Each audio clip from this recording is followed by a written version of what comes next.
I think it's the experience, right? I mean, I like when you watch these games, these high level games, whether you like it or not, these teams will give you some sort of feeling, right? And as the game goes on and takes on these different life forms, by the end of it, you're going to have a better feeling about somebody and the type of quality possessions that they get. And by the end of it, you just kind of felt like although Duke simplified their offense from the beginning of the game to the end, you just felt like Kansas was going to get more quality possessions, right? More experience. That's what it led back to. I thought KJ Adams was tremendous. I'm sure we'll get into that, what he brings to this team.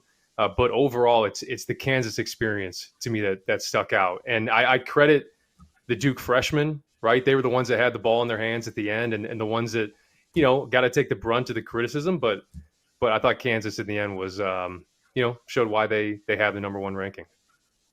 Jeff.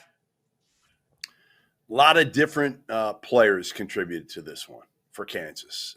That to me, they were so good offensively early. I mean, I'm looking at them and I'm saying, this is the team. This is why I picked them number one. And Randolph Childress, you can eat your words because, he didn't think that this team fit together well. They have enough shooters. They have enough playmakers. And talking to Bill Self after the game, as we were walking down the hallway, one of the things he said, like, all right, this Hunter Dickinson thing where he got thrown out with about 10 and a half left for kicking, a Duke player, it might have been the best thing to happen to us because it gave Flory Badunga a chance, and we saw how different they could be. I mean, listen, as good as Hunter is offensively, Flory Badunga is a beast down there. Got second chance opportunities for the team. Rylan Griffin came through with a huge offensive rebound. Mm-hmm. Zeke Mayo was great early. AJ Storr made some plays. Like, they've just got a lot. And again, KJ Adams and DeJuan Harris, while they're not big-time offensive players, they're friggin' winners, man. They just care about winning over everything else. Yeah, I thought KJ Adams was incredible in this game. There were probably 5 or 6 plays where he saved the bucket through just sheer effort alone.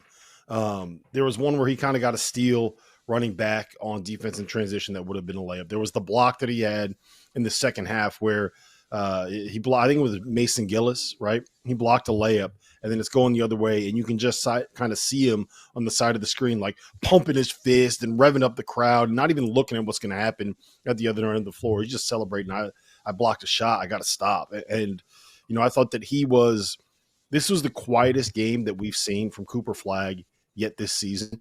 And I think that was 100% a result of putting KJ Adams on him. Like, KJ's not going to get out athletic by anybody, let alone Cooper Flagg. Like, he's tough. He's physical. I think, one of the things that stood out to me on that last play, and we'll probably get more into this, is just his physicality knocked Cooper Flagg off his line. So, like, the ghost screen that they were trying to run, that action, didn't work because Cooper Flagg was stumbling. There was no trick there. There was the illusion for what they were trying to do in that set didn't work. And that was because of KJ Adams' physicality and like his toughness.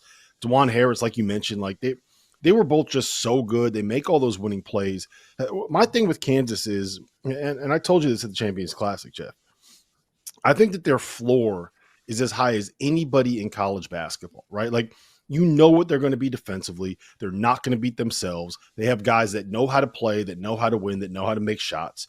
And on nights where they do things like get assists on 22 of their 28 buckets, where they go 8 for 17 from 3, where they're not forcing stuff up, where they're getting good shots, where they're running their offense, where they're able to get the ball into the post, like they're going to be very, very, very difficult to beat. And I'm still really high on Duke. Like, I think that they have as much ceiling as anybody in the sport, but like, when Kansas is going to play like this, you have to be perfect to beat them, and Duke wasn't perfect.